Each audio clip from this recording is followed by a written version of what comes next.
I will not talk about step now, but I will talk about an issue which is closely linked to land degradation, and these are natural disasters. And I'm especially going to talk about the linkage between low-income countries and natural disasters. Actually, the title should be like this: impoverished community societies and the impacts of natural disasters, because the differences are not just between the countries, the low-income and high-income countries, but also within the countries. So within the countries there are big social differences between the ones who have a lot of money and the ones who don't have money. So actually the title should be like that. But first, so the introduction. So natural disasters, they occur across the globe. No country is prone against natural disaster. Low-income countries, high-income countries, they all have these problems. The difference is how countries can deal with this. So which country is more and which countries are less vulnerable to natural disasters. What we do know is that the vast majority of lives that are lost due to natural disasters are in low-income countries or within the countries, again, in these impoverished, in poor societies, and in high-income countries, again, societies with low income are the most affected. So poverty here is the key word when we talk about casualties in natural disasters. What we also know is that more than 90% of all fatalities of natural disasters are occurring in the low-income countries. A little bit of the terminology before we go on. So disaster impacts are not only determined by the nature of the hazard, so its magnitude and its frequency, but also due to the society's vulnerability. What is vulnerability? This is the definition from the United Nations, is the characteristics and circumstances of the community system or asset to make it susceptible to the damaging effect of the current. So, and here are big differences between the concepts. These circumstances can be either status of national economy, so the wealth of the country, condition of the physical infrastructure, meaning what? Meaning the ability to cope with the disaster, so the infrastructure is built to protect against a natural hazard, and also infrastructure to respond to disasters. Of course, there are also social economic factors which has to be considered. And all of this gives us the vulnerability concept that tells us which people are more and which people are less at risk because of the natural disaster. Another word that I want to mention is resilience. What is resilience? Again, I took this from the United Nations. So the ability of a system to link a society exposed to hazard to resist, absorb, accommodate, or recover from the effects of hazard in a timely and efficient manner. What does this mean? So in every economy, we like to see growth. Globally, everybody wants that the economy grow, but sometimes something happens. Here it stays shock, it can also be a natural disaster, and this growth stops. After the disaster, we may come back to the same growth, if you're lucky. The problem is that in many cases, in poor societies, we got this kind of graph. So we don't come to the growth that we had before, but we stay, let's say, we stay behind. But there are also positive examples where after a disaster, actually economies do even better than before. But these are, let's say, more exceptions to the rules. So why are these low-income countries or impoverished societies in general more vulnerable to natural disasters? Here are some reasons. So first, people live in areas with higher risk of natural disasters. Why? because these areas are less expensive, but on the other hand, they are dangerous to live. So either there is a flatlands or volcanic bases, landslide prone areas, and so on. Poor housing is a problem in let's say, in impoverished societies, either by the fact that these are substandard houses or they do not follow the building codes. Then the low-income countries, they don't have the equipment to do early warning system. Then they have fewer assets to cope with natural disasters. Either personal assets or infrastructure. And all of this, in a lot of cases, is also connected with political instability. Two examples. So, we go to the rural area, where we have in poor society, a lot of that poor gardeners, and what the farmers do. They, of course, they give it money, they do a lot of deforestation. After you do deforestation, what you get soil erosion. After soil erosion, you get flooding, and so on and so on. So, and a lot of slow processes. After this happened, many people from rural areas come to rural areas, and we need this rural-urban migration. And where do these people go? Of course, in the marginal areas, which are again prone to different kinds of disasters. This can be landslide prone areas or flood prone areas. You can see here, so housing near the river, in lowlands, I'd say not very. It can be flooded very easily. All over the globe, we're talking about now that there is an increasing impact of natural disasters. And this is usually connected with climate change, because if you see these graphs, the number of earthquakes stays more or the same, or a little bit more than before. But this is not due to more earthquakes, but because we have better sensors that we, let's say, can monitor more earthquakes. But what we do have is the increase of the weather-related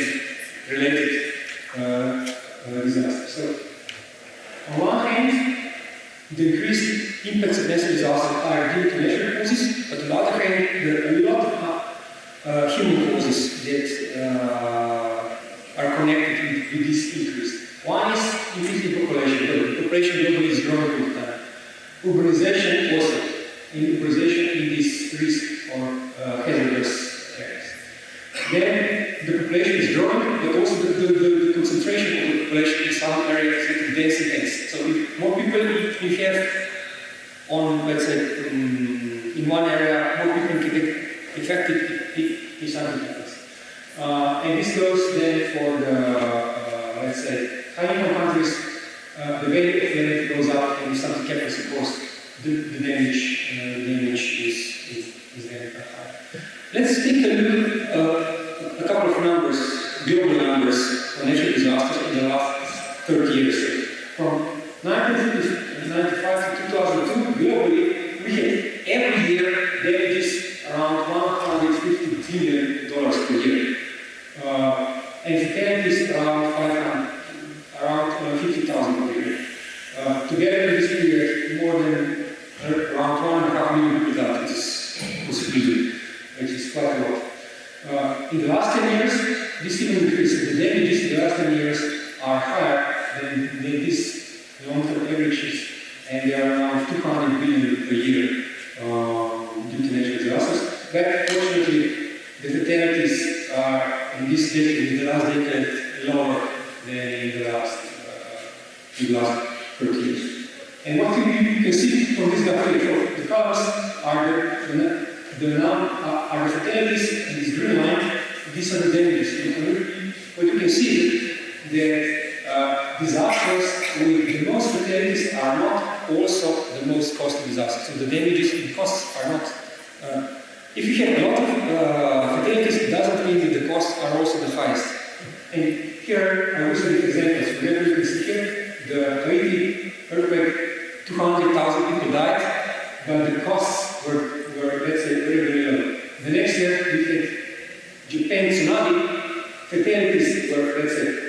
small, but the damages were very high. So the difference between low-income countries, here you can get a lot of fatalities, and in high-income countries, the fatalities are much less, but the damages are much, much higher when we talk about now.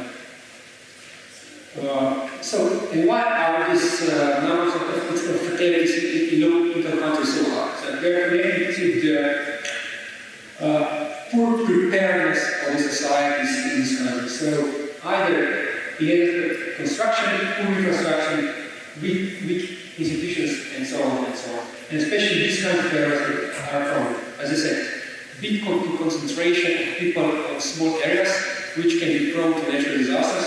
And in these favelas-like towns, this happens a lot. So landslides and, of course, many characters because of this. One example from the United Nations, they compare Japan and the Philippines.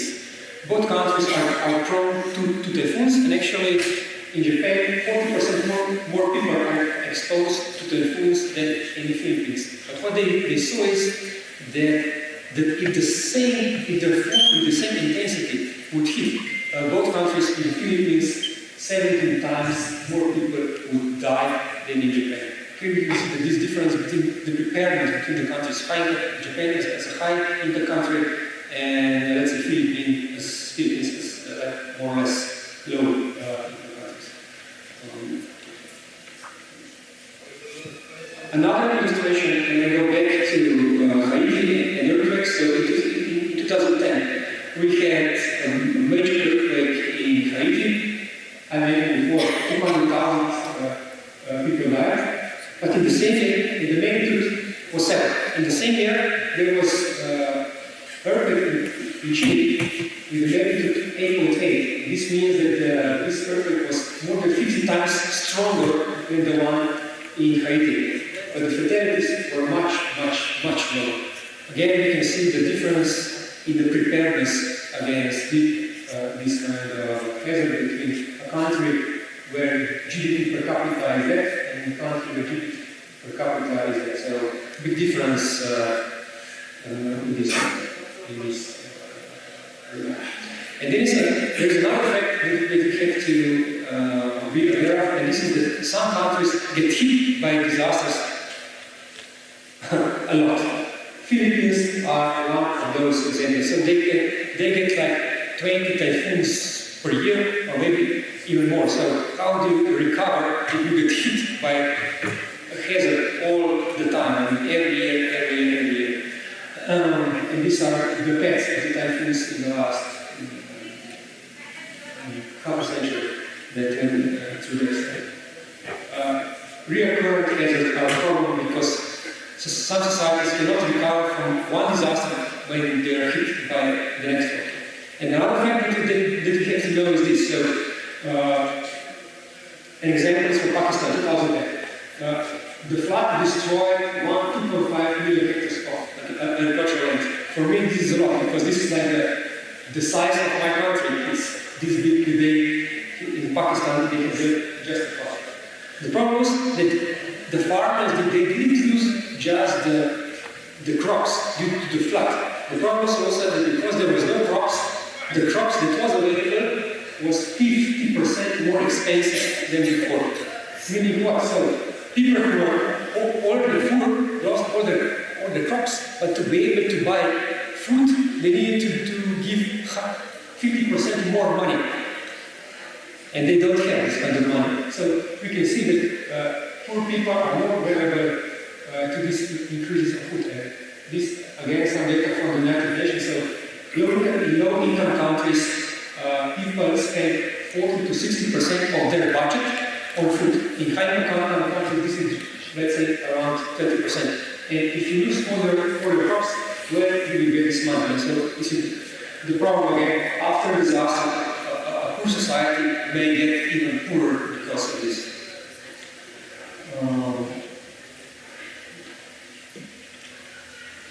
If you remember the graph where with this most costly disasters, we said in 2011 the Japan tsunami, most costly disaster in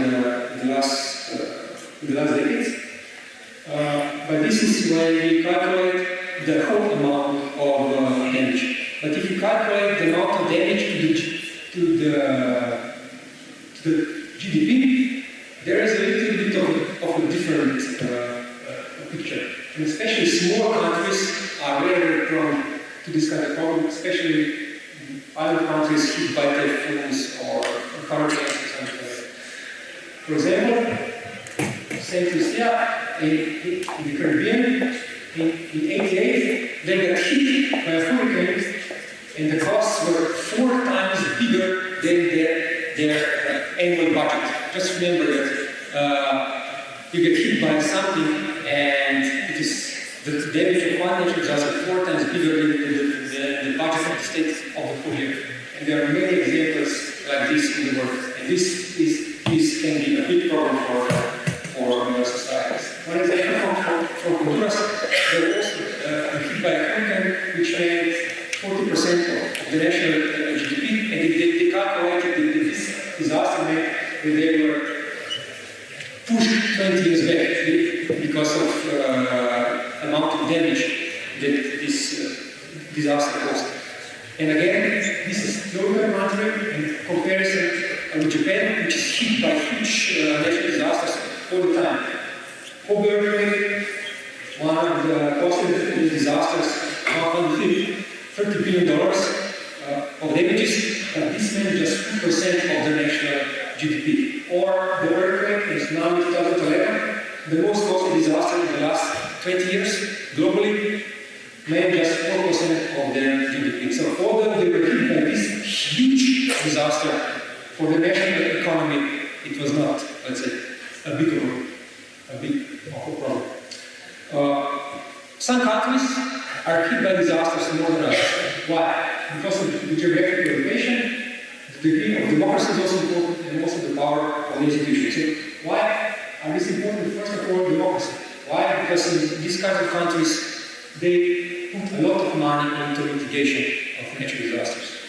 And power of societies, this is important because of corruption. If you have a lot of corruption, money does not come to the people who need it for the recoveries. And geographical location in the globe is also important. For example, in Asia, the possibility to be hit by natural disasters is, let's say, 30% bigger than, for example, Africa. And there are actually 3 regions globally that are hit more by disaster than other regions.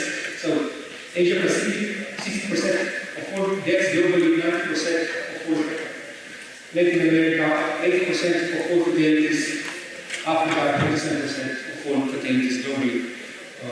We from Europe are lucky in this regard.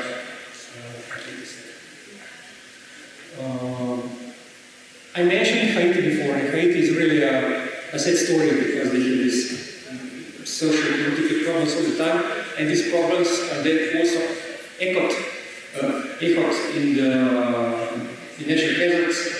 I mentioned the earthquakes, but the same goes also for flooding. One example, so in 2004, it was this hurricane Janine, and a lot of death, a lot of homeless people. But Haiti is an island, and the island is shared by Haiti and the Dominican Republic. But in the Dominican Republic, there are no casualties. But in Haiti, 2,000. Why is that? It is because of what they did with their environment in the past. Deforestation is a big problem there. So in the 1920s, 40% of Haiti was forested. Nowadays, it is just 1 to 2%. Just look here. So this greenish area is forest, and this is for the Dominican Republic. What is this?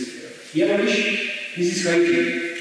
It should look like this, greenish, but it's not anymore. So it's totally deforested. And you know how it is. If you make a deforestation, you get surface wash very quickly. With surface wash, a lot of erosion, with erosion and flooding in the west. So again, now here is the border between Haiti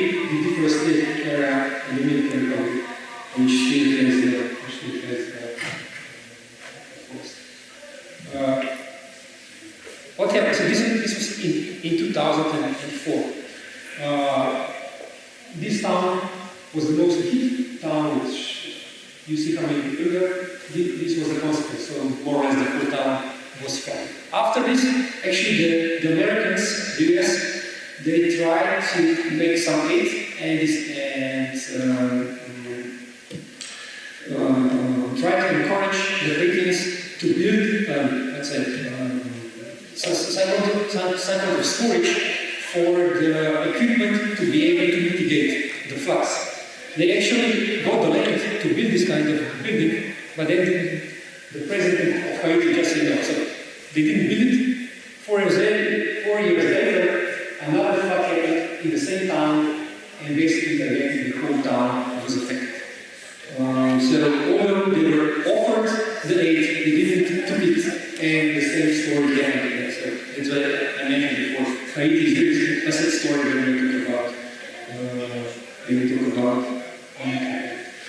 And to conclude, I was talking here about a little bit about low-income and high-income countries, and now I go to my country, to Slovenia, to see how this works within the country. So, part of the country which has less income compared to the part of the country with a little bit less, with a little bit more income. So again, we are taking the northern Mediterranean. Before my first speech, we were now here. Now we are going into the Alps. So in the 1967, there were 2 earthquakes. The epicenter was here. So this Slovenian was here in Italy. The magnitude was the first one was 6.4, the second one was 6.1. In Italy, the fatalities were around 1,000. This how many people lost their homes. In Slovenia was a little bit better. Let's say 1,200 people were affected because of this. The example is this town here. So this is how the town looked before the earthquake, after the first earthquake, and what happened here was, so the problem here was the investment from the government after the natural disasters. And we could see here that the aid was supposed to come here to this town. But because they're on the edge, and for Slovenia on the edge, the center is here, and they're on the edge of the country, they were, from the investment point of view, on the last place. So in the last place, when we talk about the recovery from the state, we talk about the regional recovery, so here, which was the most hit by the earthquake, then the municipality recovered and within the municipality. So they were the last of the last of the last to give them the money for the recovery. So first, the regional recovery. These 3 municipalities here were hit by the earthquake. There was a kind of assembly made between these municipalities, and the decisions were made by the majority. And these 2 municipalities always had the majority against this one, and this one got more money, although they were hit less by the earthquake than this municipality here. The same thing happened then within this municipality. So this municipality that got less money on the regional scale, but also within the municipality, all the money went here into the center of the municipality, not on the periphery. And on the local level, again, if the money came to the area, it came here to the center, not on the periphery. So you can see this importance that this society was poor before, and after the earthquake, they did not get the funds to be, let's say, to do better. So the investments were not sufficient with the society to recover after the earthquake. So there was no chance to get something like this. Instead, they did this. Instead of the city dirt, they were lagging behind the, let's say, other parts of other areas that were hit by this disaster. My last slide.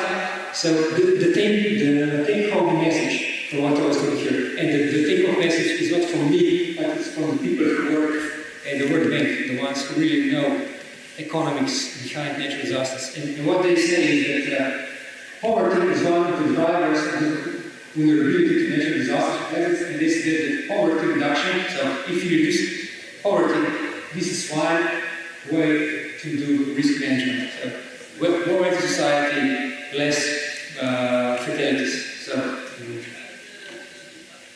and if you want to know more about this, a couple of years back I wrote an article, it is a little bit long now, but some information you can find also there. So thank you very much.